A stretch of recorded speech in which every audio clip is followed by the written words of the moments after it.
Welcome back to Upstream. I'm Shane Morris, going further upstream today with Tim Padgett about the rerun of my conversation with Joe Rigney. Of course, we did a rerun this week. It wasn't part of the plan, but we had to change plans quite quickly because Hurricane Ian messed up everything here in Florida.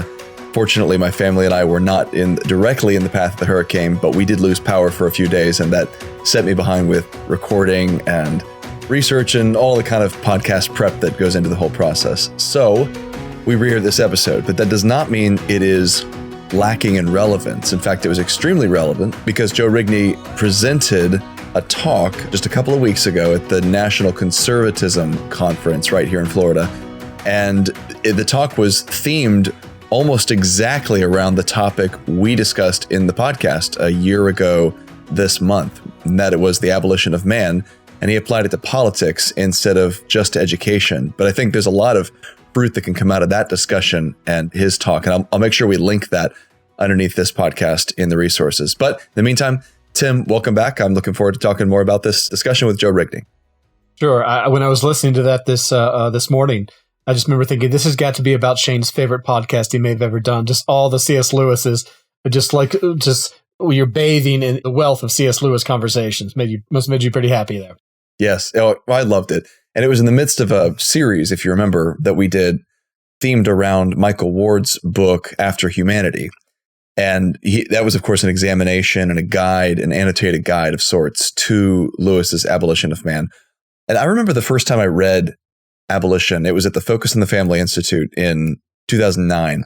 And it was part of the assigned curriculum. And I thought, C.S. Lewis, this is going to be great. It's going to be some really rich and encouraging apologetic / spiritual reflection, all the stuff that you love Lewis for. And it just hit me between the eyes. I didn't understand, or rather, I guess it hit me in the sense that a truck can hit a deer in the middle of the night. It was such a small book. It didn't look intimidating, but you get into it and you can be overwhelmed by the magnitude and complexity of the argument he's making there. It's deeply complex and very packed, but because of that, there's so much there, and it's worth a deep examination. And it's often called his most relevant book for today. And you can see that in all kinds of areas. So we talked about education, but if you ask me, there are a lot of numerous other areas where Abolition of Man remains highly relevant. So I'm thinking politics, art, sexuality, all kinds of places where the central message of this book applies. Yeah, I think it's one of those books that, you think of people like the Lewis and to some degree Francis Schaeffer as well. They're sitting on the cusp of the switch from modernism to postmodernism. And you have some of those guys who were able to see that. They could see the shift happening. They could recognize the failings of modernism. They're operating in a modernist context for the most part. Lewis in the university context, Schaeffer in a much more clearly theological, philosophical context. And they are reacting, in one sense, they're reacting wholly against the modernist conceits, the secularism, the secular humanism kind of thing. But they're also, you see in their writings, as much a fan as I am of Francis Schaeffer, Lewis is earlier. Schaeffer doesn't become prominent until several years after Lewis has passed away. So it's even more impressive, but they're beginning to see what comes with postmodernism. So this switch from this hard clinical view of things, this masculine view of things where nature, reality is an object, to this much more almost feminine view of things where nature is a conversation, nature is much more nebulous. And I had seen that in the Abolition of Man and a few other places. You can see Lewis's genius there, that he could not only react against the situation where he found himself, but he could see, I think as it was said in the conversation, he's brought up in the early, in his secular day, his non-Christian day, it's not really secular, and he's into all this mysticism stuff. And because he's into that, he sees where that goes too. And we are much more in a mystical age. We're much more in an age that's all about, I think Rigney said that the search for the numinous in the midst of the mechanical. So it is fascinating to see how the meeting of those two ages, and he's able to critique both what he's living in and what is to come. Yes, there's a game, and I mentioned this in a reflection that I did after this podcast, but there's a game that many of us were taught to play as kids in school, and it's called Fact or Opinion. And what you do is there's a statement, And then you're supposed to identify that as either fact or opinion. So there'll be a statement like, Colorado is a square or a rectangle, whatever. And that's supposed to be a fact, right? And then there's another one that says Colorado is beautiful. And you're supposed to label that an opinion. And what this is training students to do, and I don't think it's terribly intentional. I don't think Lewis was even accusing Gaius and Titius, I forget the names of the real authors of this book, the Green Book, right? But it's a grammar school book trying to teach kids how to analyze literature. And he takes huge issue with this book because it's doing exactly that sort of thing. It's teaching them that reality is only objective sort of facts about the physical world. It is not the sentiments about those things or the purpose those things were intended for. It's only the bare fact. So everything that you think about those physical facts is a mere subjective experience. When you say the waterfall is sublime, you're not saying anything about the waterfall. You're just saying how the waterfall subjectively makes you feel. And children, when they read that kind of book or they play the game like fact or opinion, they're being inculcated in this worldview that teaches that values are subjective, that value statements are not deep statements about reality. And Lewis says that this process, if carried through to its conclusion, will actually abolish their humanity. It will make them into something that's subhuman and enslave them to those who are in control over them as their masters and their organizers and so forth. And then he applies this in a ton of different areas and walks us through how that's happening, why the loss of value statements is fatal to the very essence of humankind, especially morals and education. But I really was interested in the way that Joe Rigney applied it to politics in his talk at the National Conservatism Conference. So I don't think you saw this, Tim. Maybe you did. But this was one that a friend of mine sent to me because he attended the conference, and I was glad to see it. I couldn't make it to the conference this year, but the essence of his talk was that law is based on natural law. Human law, legislation, is based on what's ultimately right and wrong, or about how the world works. And Lewis calls that the Tao, drawing from Eastern philosophy. So it's the conviction that there are real moral truths and there are appropriate sentiments about those truths that describe our world, and that certain things really are beautiful, true, and good. It's not up for vote, right? It's real. And his talk was unpacking how that applies in politics and how we live in an age that has decided that value statements cannot be objectively true. They're not rooted in reality. They're simply expressions of how each individual feels. They are truly subjective. That's why I think that Lewis's book is deeply relevant today. In fact, I was persuaded by listening to Joe's talk that it is more relevant today than when it was written in many ways. But Lewis is, like you said a second ago, Lewis is sitting at the cusp of this transition. He's seeing very far off. He's got great, distance vision historically to see where these intellectual trends are going to develop. And you said something earlier, I think it was in our editorial meeting, that was a keen observation as well, that modernism, we're talking about the philosophical and literary tradition that precedes postmodernism, has an objective view, or at least claims to have an objective view of the world. So it makes claims like, even coming out of the Enlightenment, very early on, you see guys like Thomas Jefferson making claims that human rights are self-evident truths.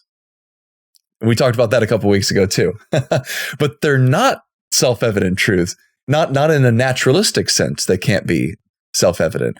And so where do you ground those? If sentiments about the world, if statements of value are just opinions and not facts.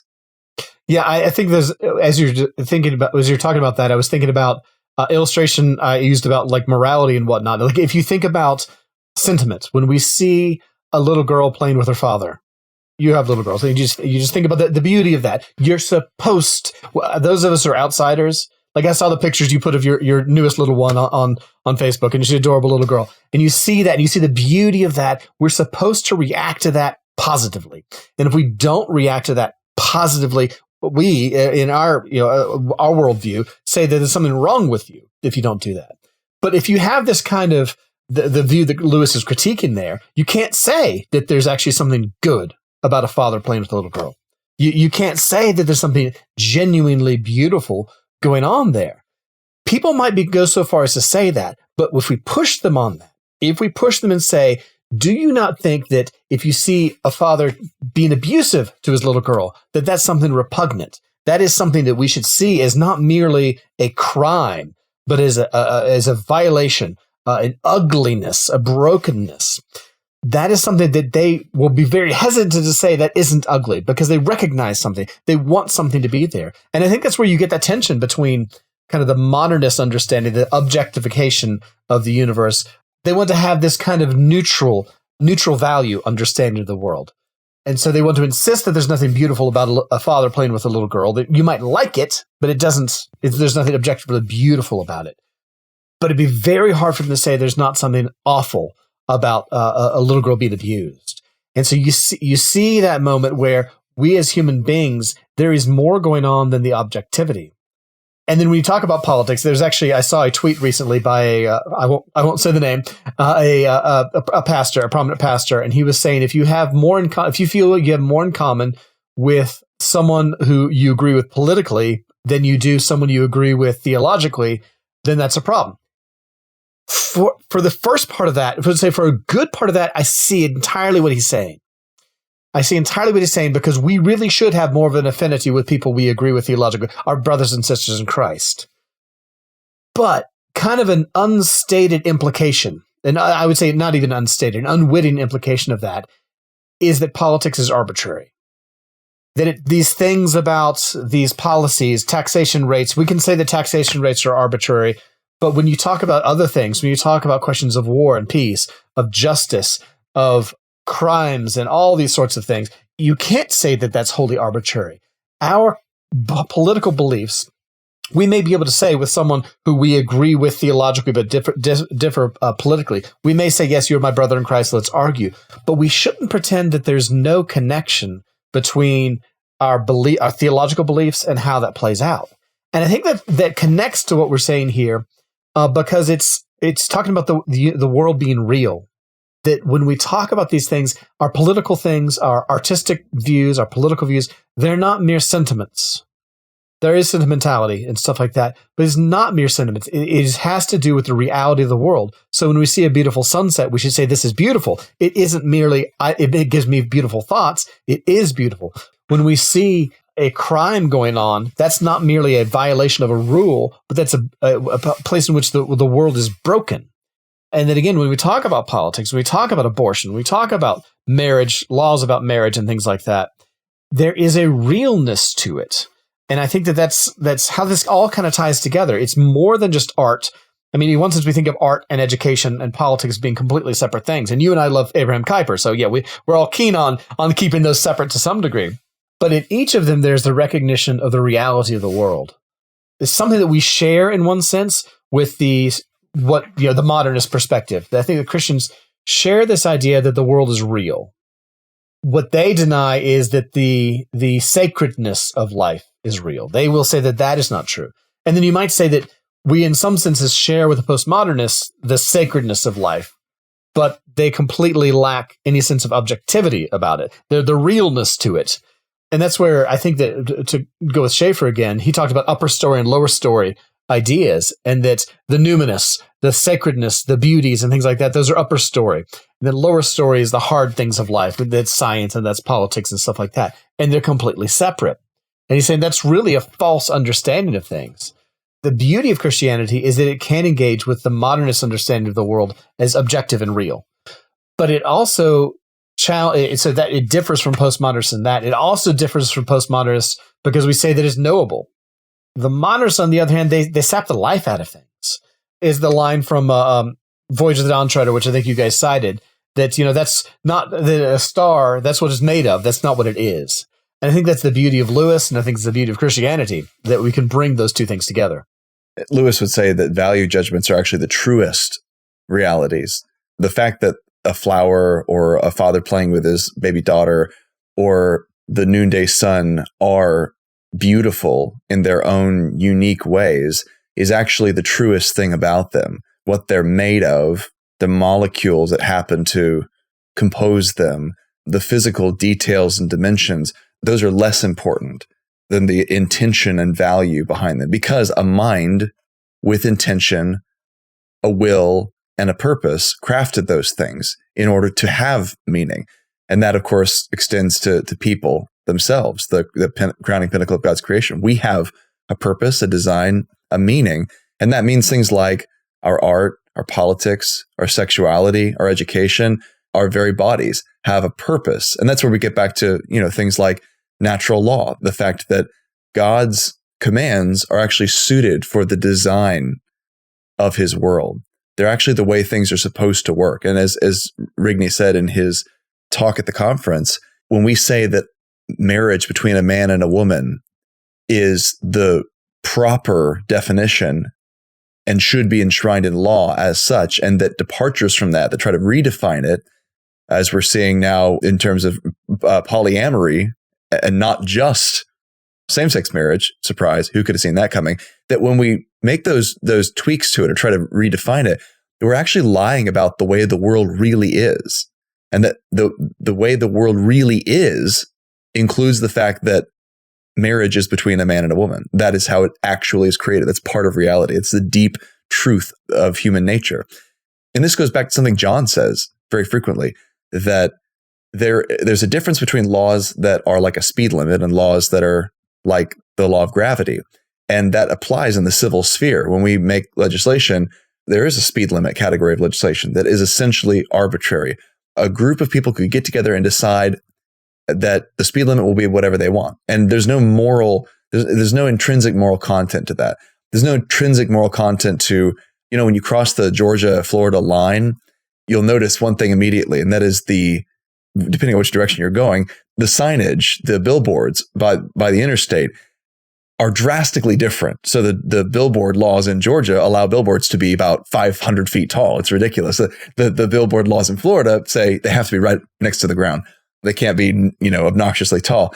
But that's not a moral issue. That's something that the body politic has come together and decided. There's no natural law that says billboards shall be thus high. But murder laws, those are different. Laws against theft, those are different. The recognition of marriage in law, that's different. Those all go back to a moral truth that's grounded in human nature and founded by the will of God and his design for us. They're not negotiable. And they actually, when we pass laws that recognize those moral truths, we're passing legitimate laws. I love that Joe brought up Martin Luther King Jr. And Chuck used to refer to this all the time, the letter from Birmingham jail.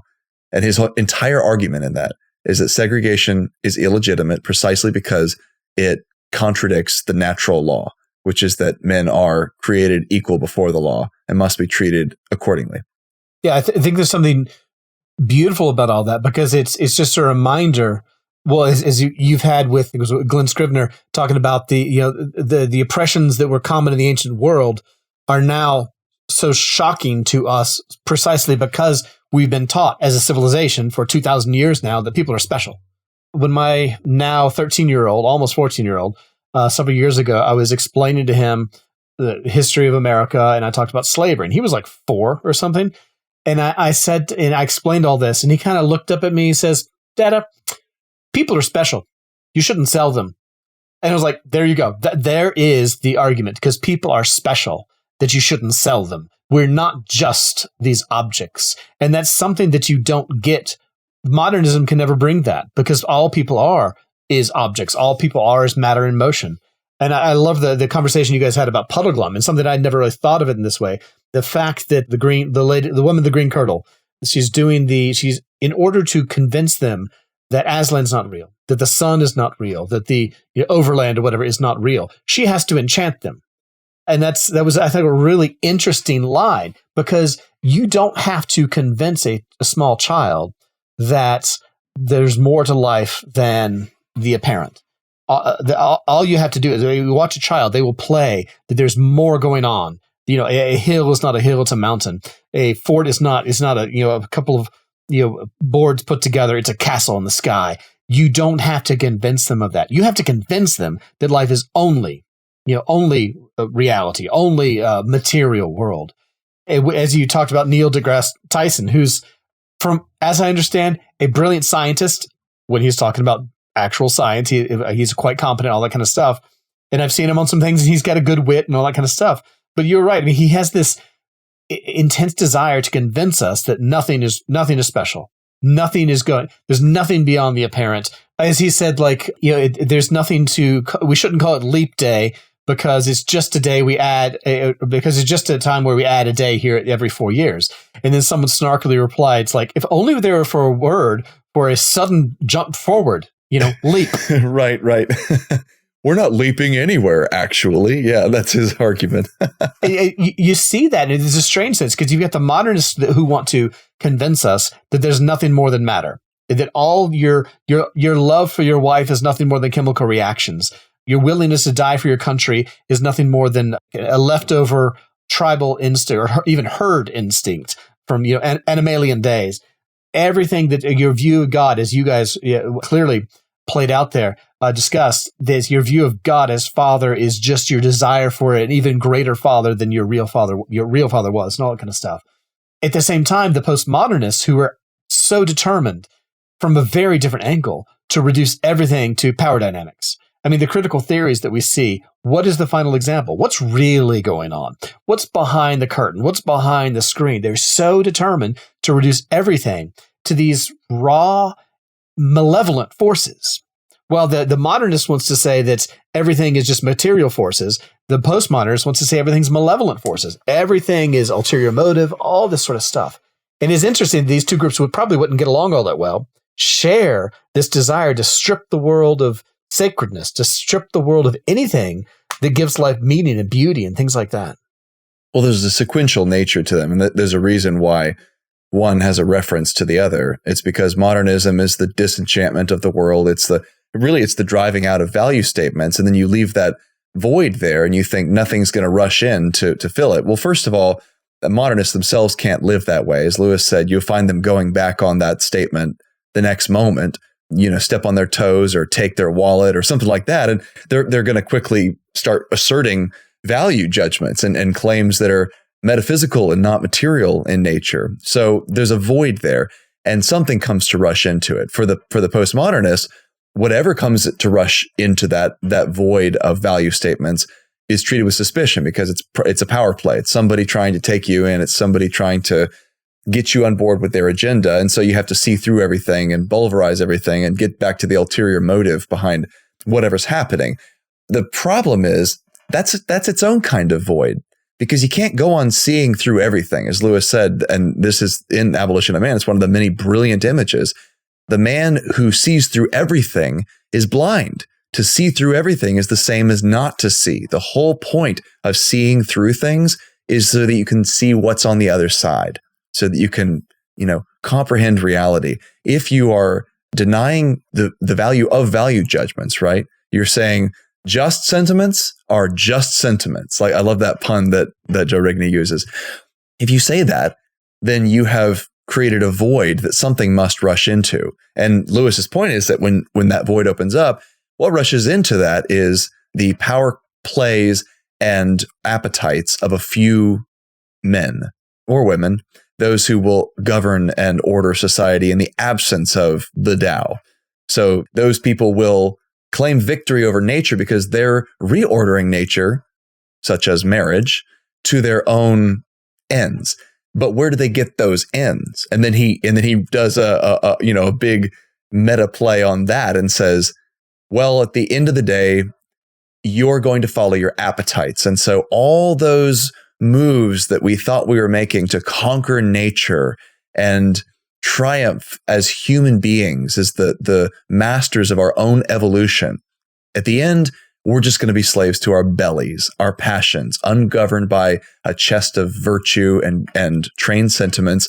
congratulations, mankind. Nature is back in control. Only you are no longer human. You're just animals now. The difference is some powerful animals are controlling others.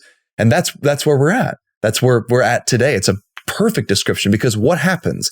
We are literally talking right now at the Colson Center about the developments in the sexual revolution that conservatives 15 years ago were mocked for saying would happen.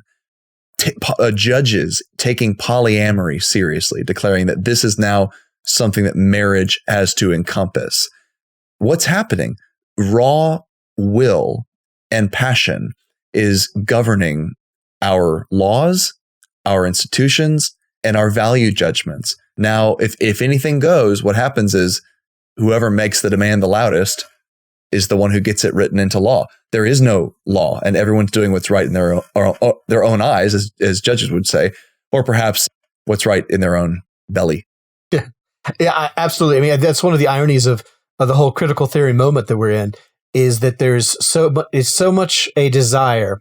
It's so driven by a desire to reject all authority. And what do they end up with? They end up with, well, chaos for one thing, but they also end up with whoever has the power. So rather than there being a natural order to life to which we all must submit, a natural morality to which we all must submit, it is now just the passing whims of whoever happens to have the squeakiest wheel, whoever happens to have access to the people with power, whoever happens to vote things in. Because republics, democracies only work functionally if there is a higher order, because otherwise it just devolves into the tyranny of the 51%. And that 51% can change hands very quickly. And that's why there's an arbitrary character to the stuff that gets enshrined in law. So we talk all the time about how transgenderism seems like it makes less sense than something like transracism or transracialism. So because male and female are very cut and dry categories. Those are very universal and written into nature. Something like race, well, that's, it's an arbitrary category, and you pick your phenotypical traits that you want to define race with. But someone like, what was her name? Rachel Dolezal years ago, who claimed, I'm a black woman. Well, she was not black. She was objectively a white woman. But, fine. Those are sort of squishy categories anyway. It would make sense that would be allowed, but that's not allowed. In the weird arbitrary decision-making process by which we have decided a man can become a woman, but a white woman can't become a black woman, that's not allowed. Neither is, what's another good example? There's one that Ryan Anderson uses to reductio the transgender position. And that's the anorexia issue. If you can say, I know my genitals look like I'm a man, but actually I'm a woman deep down inside. My body is lying. You need to help me conform my body to my inner self. If that's allowable, why on earth isn't it allowable for someone to come into a doctor's office and say, hey, I know it looks like my body is severely malnourished, but actually I'm obese. Deep down inside, I'm obese. And I need you to help me to conform my body more fully to my inner self. Why is one allowed and the other is not? I mean, if there was a left-wing, a very progressive person, a commentator, a podcaster, whatever, in this chat room with us right now, he or she would probably say, well, that's ridiculous. That's such a stupid, thing that conservatives always say, but it doesn't, those things are very different. Okay, why? Help me understand why they're different. I don't think there is a principled reason to differentiate those three categories and accept one and reject the other two, because fundamentally they're all denials of physical reality. It's just that one's fashionable and has been picked arbitrarily as okay, and the others have been rejected for whatever reason. For now, but maybe in the future they won't be. Who knows? Yeah, well, I mean that's the whole thing about the polyamorous thing is, as you point out, if we had done this podcast 15 years ago and we'd said that that's going to happen, people would laugh at us. But yet here we are. About several years ago, I was teaching worldview at a Christian college in Chicago, and I would show my students 3 examples and get them to try and tease out what was the difference between them. And one of them was Bruce Jenner in his most recent incarnation. Another was Rachel Dolezal, as you mentioned. And then another was a furry. Now, those of you who are listening are not familiar with a furry. It's someone who likes to dress up as a stuffed animal. Yes, all sorts of interesting sexual stuff going on there. We don't even need to go further into that. Yeah. Right. No, you don't. I met some once. There was a convention in Chicago, and they came in wearing merely tails. Well, I mean, they were wearing regular clothes, but with tails, and they were very nice, nerdy little people. I was waiting tables, and they came in. But with my students, they kind of wanted to find a way to accept that Bruce Jenner was actually Caitlyn Jenner. They wanted to squirm away that was okay. But when it came to the Rachel Dolezal situation, particularly my African-American students were not keen on that one very much. But even then, they were kind of thinking they were getting my point that there's not much difference there. And then finally, when they were addressing the whole thing of furries, they knew that wasn't right. They knew that was beyond the pale in some way, but they couldn't really give the reason. Now, had I read a little bit more, natural theology at that point, I probably would have pushed that point a little bit more. But at that moment, I was merely trying to get them to see the inconsistency in their thinking. Times really have changed because of the way the sands have shifted. And that gets into something that was one of my favorite parts about what you guys talked about, the importance of education for us as Christian parents. How do we educate our kids? And I think his line about that we need to be intentional, your line or his line, about that we needed to be intentional about educating our kids. I think that's absolutely true. There's a sense in which we always have to be intentional about educating our kids because things can slip in. I think that there's a sense in which we are in the mess we are in now because we weren't, not us, because our kids are still fairly young, but those who've gone before us weren't intentional enough. There was a time in years past where the givens were on our side, the givens of society, that you didn't, a man and a man couldn't be married. That was just a given. Everyone understood that and didn't need to have it explained. And people would have reacted the way the Maasai tribesmen reacted in Matt Walsh's What is a Woman documentary with, kind of snickers and laughter because what you're suggesting is incoherent to the point of being a joke. Yeah. There was a givenness to that, but because there was nothing more in depth, nothing intentional as much as it should have been, it slipped through. The example I gave you in my notes here, if anyone saw the HBO series Chernobyl, there was it's about the nuclear reactor accident in the then Soviet Union in 1986. In that movie, in the movie series, and I heard an American nuclear scientist give a lecture talking about this, and he said this is a real thing. So this isn't something HBO made up. Because of communist ideology, there could be no mistake. If you built it right, it would not. Thus, in such kind of reactor, will not melt down. It will not burn. These scientists cannot make mistakes. They were so intent on the mistakes couldn't happen that they didn't build up safety precautions. The nuclear scientists I heard talking about it said that you go to an American or a British nuclear reactor, there's like rows of safety manuals. You go to a Soviet one, there's like one binder. In the end, that's what got them, is because they didn't have backup systems. They didn't have procedures. They were blinded to the idea that something could go wrong. And I think that for the American church, we were blinded in a couple of ways about all the educational system. One is that we didn't check enough that these bad ideas could slip in. It was beyond our comprehension that people could shift to thinking all these insane things that people are thinking now. The other thing I think we were blind about is the shift from secular humanism to postmodernism. I mean, how many apologetic conferences dealt with, we have to fight against, well, it's the same class of students that I would talk about the furries and whatnot. I gave an example that the church got ready for Richard Dawkins or Carl Sagan. We weren't ready for Oprah Winfrey. I'm not suggesting that Oprah Winfrey is the great philosophical leader, but she had a great deal of influence. And what is her philosophy? It's this kind of nebulous, fuzzy view. And I think that has been a failure of the church, and that we should have been more intentional in the past. And going forward, for sure, we have to be intentional. The world to which your less than a year old is going to grow up in, oh my goodness, going to be something. And my youngest is 5, and the sort of conversations that we're going to have with our kids, our parents maybe should have had with us, but they didn't because it wasn't seen as necessary. And so that was one of my favorite parts of your discussion. Sitting here a few weeks, I guess it's been a couple of months now, after the overturning of Roe v. Wade, I still can't believe I'm saying those words. I'm reminded of the fact that nothing is inevitable, and the degeneration of our society and morals and our continued rejection of proper value judgments, natural law, and good human laws, none of that's inevitable.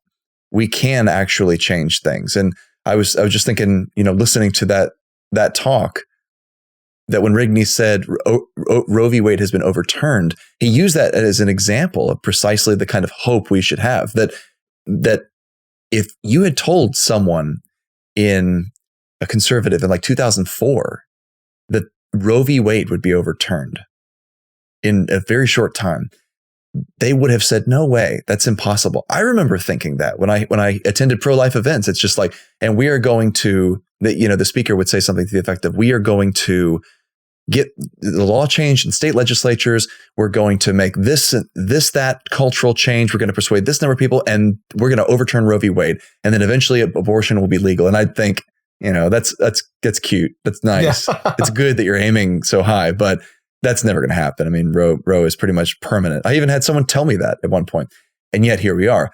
I say all that to remind us of the fact that nothing is inevitable, and that, as Rigney said, even something like Obergefell v. Hodges is not inevitable, or nor is it permanent necessarily. Now, that doesn't mean it's going to be quick. Roe was on the books for almost not on the books, but in the jurisprudence of our nation for almost half a century. Took a long time to change things. But Lewis in The Abolition of Man is pretty darn pessimistic. He does not seem to see a way out of the descent that he's describing, of the unhumaning or the dehumanization, to say it properly. But I'm trying to evoke Unman in the space trilogy. He didn't see a way out of that. He thought it was sort of inevitable. And I disagree. I'm not saying that we will pull out of it as a nation, or as even as a collection of nations in this thing we call Western civilization. But I do think that there's hope, and that hope may lie precisely in the overreach and the insanity of some of the claims being made, that there's enough residual recognition of nature, or the Tao, or natural law, or God's design for human beings and our flourishing, whatever you want to call it, that people, I think, are beginning to hesitate and perhaps even recoil from some of these claims, that there's been an overreach, there's been an excess, that the crusaders to undo all value statements in law and culture have perhaps overplayed their hand. I don't know. Maybe that's too optimistic, but I do have that sense a lot of times. Well, I'm going to borrow from you for a little bit here. You had that imagery in I don't know if it was one of your columns or a breakpoint, talking about the walls and the gardens in a city kind of thing. We need the walls. We need the fight. And the fighting could end up pushing back some of these extreme moves. But if we don't have the gardens behind the walls, then it doesn't make a difference if we win the war. And that's education. Yeah, that is education. That is building these things. We got to do. We could have to do more than. Well, I believe the Chesterton thing. There's a point to a sword, but you also need the trowel. We have to build. We need to be like Nehemiah's men, as I think that Alquist mentioned in the last week's conversation, that we do need to fight sometimes, but we also need to be building. We need to be creating a world, a society within society, a miniature society, a little city within the city, so that when people see what the church can do, when they do the Lewis thing, when the best books on any subject happen to be by Christians, we need to do that, because then all of a sudden, when the people do overreach, there'll be something to go to, because otherwise we'll be fighting the same battle again, or a different battle, but the same basic concept of. I mean, there could be more than one kind of postmodernism, more one kind of modernism. We need to build an alternative and be constructive. So kind of a constructive transformationalism.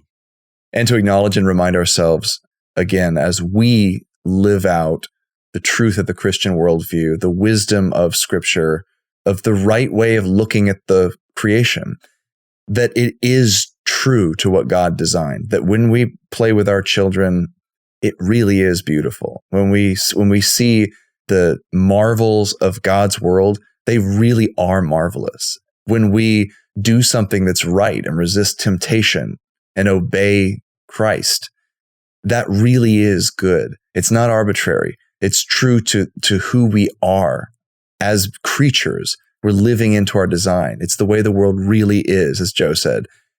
That is how we build that garden behind the wall. That's how we build the the goodness that we're trying to protect, the thing that the sword exists to defend.